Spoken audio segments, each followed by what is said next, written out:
सब कुछ झूठा हो सकता है, लेकिन भगवान के सामने बहाए आंसू नहीं। प्रेम का मतलब सिर्फ प्रेम नहीं होता। प्रेम का मतलब सम्मान और विश्वास होता है। वह सम्मान और विश्वास जो प्रेम से परे है। जब आप प्रभु के साथ जुड़ जाओगे तो आपकी परीक्षा आरंभ हो जाएगी।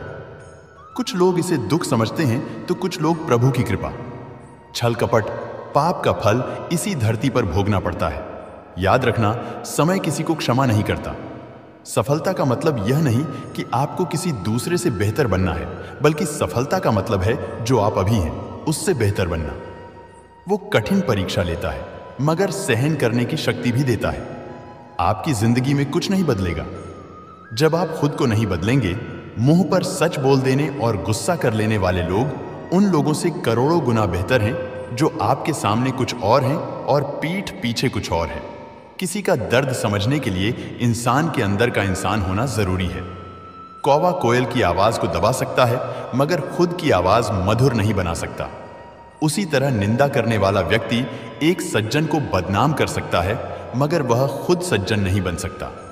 अगर अकेलापन है तो उसे एक वरदान समझो, क्योंकि परमात्मा ने तुम्हें खुद में सुधार लाने का थोड़ा अधिक समय दे दिया है। अकेले रहने का आनंद सीख लो, क्योंकि कोई भी हमेशा के लिए आपके साथ नहीं रहेगा। वक्त की एक आदत बहुत अच्छी है, जैसा भी हो गुजर जाता है। कामयाब इंसान खुश रहे या न रहे, खुश रहने वाला इंसान कामयाब जरूर हो जाता है। जब सुखी हो तो भगवान को मत भूलना, और जब दुखी हो तो भगवान पर विश्वास रखना। उन्हें छोड़ देना उचित है जो आपके होने का मूल्य नहीं जानते हो। यदि जगत में प्रत्येक कार्य मनुष्य द्वारा संभव होता तो मेरा अस्तित्व ही नहीं होता। जहां से तुम्हारे रत्नों का अंत होता है, वहीं से मेरा अर्थात ईश्वर का कार्य प्रारंभ होता है। बच्चा क्या खाएगा, क्या पिएगा, क्या पहनेगा, इसका ध्यान बच्चा नहीं, उसकी मां रखती है। हमें क्या देना है, क्या नहीं देना है, स्वयं भगवान देखते हैं। झूठ और दिखावे की रफ्तार कितनी भी तेज हो, पर मंजिल तक केवल सच ही पहुंचता है। लोग रंग बदलते हैं, मुरली वाला वक्त बदल देता है। मन एक सुंदर सेवक और खतरनाक स्वामी है। मनुष्य को जीवन की चुनौतियों से भागना नहीं चाहिए, न ही भाग्य और ईश्वर की इच्छा जैसे बहानों का प्रयोग करना चाहिए। शांत बने रहो जब तक तुम्हारा सही वक्त नहीं आ जाता। इंसान का सबसे अच्छा मित्र स्वयं की आत्मा और मन होता है, जो अच्छी बातों पर शाबाशी देता है और बुरी बातों पर झकझोरता है। खाली हाथ आए हैं, खाली हाथ ही जाओगे। आज जो तुम्हारा है कल किसी और का होगा। इसीलिए तू जो कुछ भी करता है उसे भगवान को अर्पण करता चल। स्वास्थ्य सबसे बड़ा उपहार है, संतोष सबसे बड़ा धन है, वफादारी सबसे बड़ा संबंध है। छल करोगे तो छल मिलेगा, आज नहीं तो कल मिलेगा। जियो जिंदगी सच्चाई से तो सुकून हर पल मिलेगा। उपवास हमेशा अन्न का ही क्यों, लोभ, लालच, घृणा, चुगली, क्रोध और गंदे विचारों का भी होना चाहिए। मन का संकल्प और शरीर का पराक्रम यदि किसी काम में पूरी तरह लगा दिया जाए तो सफलता अवश्य मिलती है। भाग्य के दरवाजे पर सर पीटने से बेहतर है कर्मों का तूफान पैदा करें। दरवाजे अपने आप खुल जाएंगे। क्रोध की अवस्था में भ्रम जन्म लेता है। भ्रम बुद्धि को नष्ट कर देता है।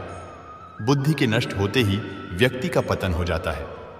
किसी को धोखा देना एक कर्ज है जो आपको किसी और के हाथों एक दिन जरूर मिलेगा।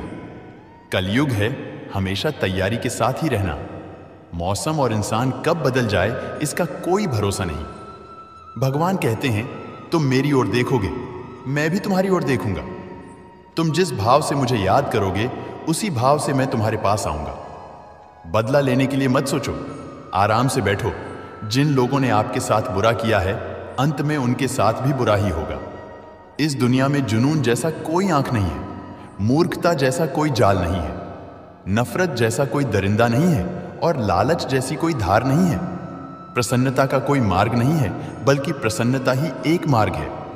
अगर आप सही दिशा में हैं तो चिंता मत कीजिए, बल्कि उस दिशा में चलते रहिए। ऐसा करने से अवश्य ही आप अपने लक्ष्य को प्राप्त कर लेंगे। इस पूरी दुनिया में सबसे ज्यादा कीमती है समय, इसीलिए बर्बाद न करें, नहीं तो अंत में आपको पछतावे के अलावा कुछ नहीं मिलेगा। जिंदगी में अपनी तुलना किसी से मत करो। जैसे चांद और सूरज की तुलना नहीं की जा सकती, क्योंकि दोनों ही अपने वक्त पर चमकते हैं। यदि किसी काम को करने में डर लगे तो याद रखना यह डर संकेत है कि आपका काम वाकई में बहादुरी से भरा है।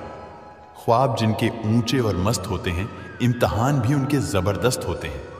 हौसले भी उनके कई बार पस्त होते हैं, लेकिन जुनून में वह मदमस्त होते हैं।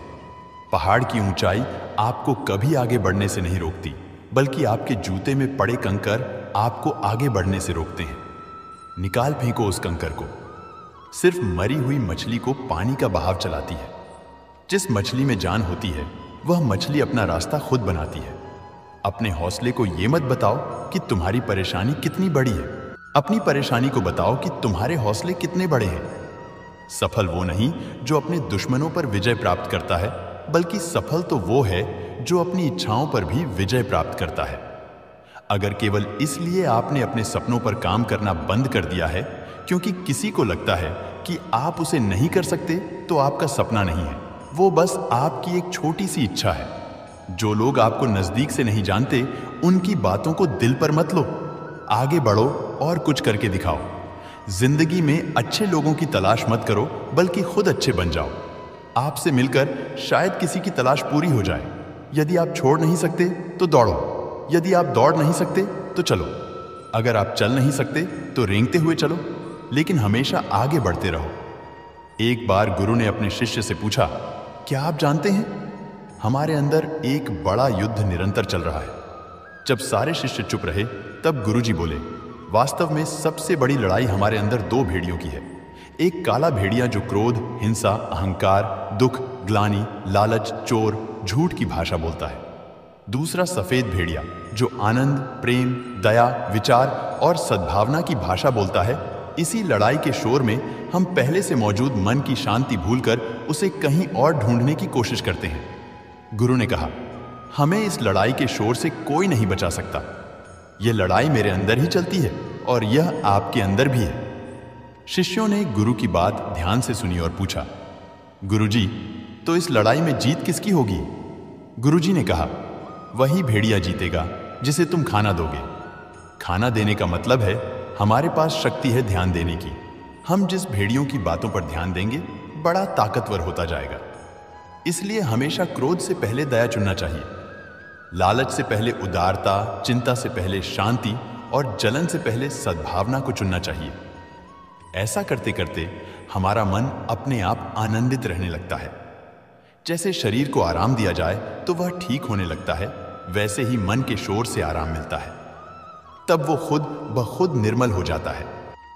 दोस्तों, आज के लिए इस वीडियो में बस इतना ही। अगर आपने इस वीडियो से कुछ भी सीखा है तो कृपया इस वीडियो को एक लाइक कर दें और कमेंट में जय श्री राधे कृष्णा जरूर लिखें। अगर आप इस चैनल पर नए हैं और आप ऐसी वीडियो और देखना चाहते हैं तो कृपया चैनल को सब्सक्राइब करें और नोटिफिकेशन बेल आइकॉन को ऑल पर सेट कर लें, ताकि हमारे सभी नए वीडियो के नोटिफिकेशन सबसे पहले आपके पास आ जाए। आपका समर्थन हमारे लिए बेहद ही महत्वपूर्ण है। श्री कृष्ण की कृपा आपके साथ सदैव बनी रहे। धन्यवाद। जय श्री कृष्णा।